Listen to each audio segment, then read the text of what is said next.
আমি সবসময় আগ্রহী ছিলাম অপটিক্যাল ফাইবার তো শুধু আলো পরিবহন করে, কিন্তু কিভাবে এটি আমাদের হাতে বর্ণময় এবং জটিল ডিজিটাল জগৎকে পৌঁছে দেয়, এটি কিভাবে সম্ভব হয়?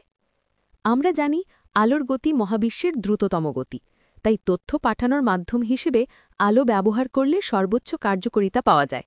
কিন্তু আলো তো সরল রেখায় চলে, তাহলে এটি প্যাঁচানো তারের মধ্যে দিয়ে কিভাবে যায়? প্রথমে একটি পরীক্ষা দেখা যাক।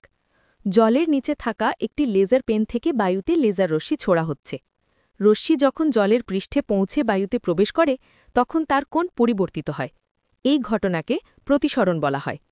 যদি লেজার পেনটি আরও বাঁকানো হয়, তাহলে আপতন কোণ একটি নির্দিষ্ট পরিমাণে বৃদ্ধি পাওয়ার পর আলোকরশ্মি আর বায়ুতে প্রবেশ করে না, বরং সম্পূর্ণরূপে জলে প্রতিফলিত হয়।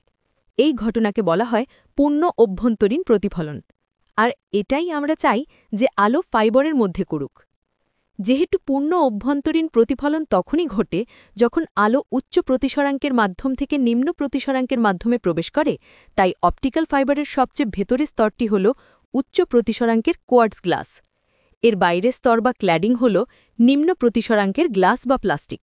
আর সবচেয়ে বাইরের স্তরটি হল সিলিকন সুরক্ষামূলক আবরণ, যা ফাইবারকে শারীরিক ক্ষতি থেকে রক্ষা করে। এইভাবে আলো অপটিক্যাল ফাইবারের মধ্যে ক্রমাগত পূর্ণ অভ্যন্তরীণ প্রতিফলনের মাধ্যমে বাঁক নিতে পারে। আলোর উৎস হিসেবে সাধারণত এলইডি বা লেজার ব্যবহার করা হয়, যা দূরত্বের উপর নির্ভর করে। তথ্য আলোর আকারে পাঠানো হয়। কিন্তু আলো কিভাবে টেক্সট, অডিও এবং ভিডিওর মতো জটিল ডেটাতে রূপান্তরিত হয়? প্রথমত আমরা জানি যে ডিজিটাল জগৎ 0 এবং 1-এর উপর ভিত্তি করে বাইনারি সিস্টেমে গঠিত। যেমন ছবির ক্ষেত্রে আমরা যদি তোলা ছবিকে বড় করতে থাকি, তাহলে দেখতে পাব যে প্রতিটি ছবি অগণিত ক্ষুদ্র মোজাইক স্কোয়ার দিয়ে তৈরি। প্রতিটি স্কোয়ার একটি রং প্রদর্শন করে। ডিসপ্লে ডিভাইসের সমস্ত রং লাল, সবুজ এবং নীল, এই 3টে মূল রং মিশিয়ে তৈরি করা যায়। তাই আমাদের শুধু একটি 8 বিটের সেট ব্যবহার করে 3টে মূল রং রেকর্ড করতে হবে এবং তারপর তাদের মিশ্রণের অনুপাত সামঞ্জস্য করে আমরা সমস্ত রং দিতে পারি। একইভাবে আমরা 8 বিটের বাইনারি সংখ্যা ব্যবহার করে টেক্সটও প্রকাশ করতে পারি। যেমন এই অক্ষরটিকে 01000001 হিসেবে রেকর্ড করা যেতে পারে। তাই যখন আলো ডেটা প্রেরণ করে, তখন এটি মূলত 0 এবং 1 প্রেরণ করে। আলোর জ্বলে ওঠা এবং নিভে যাওয়া যথাক্রমে 1 এবং 0কে উপস্থাপন করে।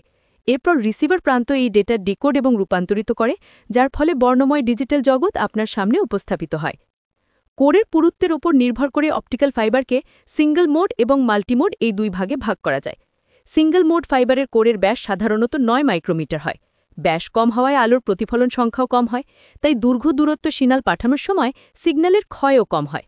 অন্যদিকে মাল্টিমোড ফাইবারের কোরের ব্যাস 50 থেকে 60 মাইক্রোমিটার পর্যন্ত হতে পারে। এর ফলে এটি আরও বেশি ডেটা প্রেরণ করতে পারে, কিন্তু অসুবিধা হল প্রতিফলন সংখ্যা বেশি হওয়ায় ডেটার ক্ষতিও বেশি হয়। তাই এটি শুধুমাত্র স্বল্প দূরত্বের সংক্রমণে ব্যবহার করা হয়। আপনি কি বুঝতে পেরেছেন?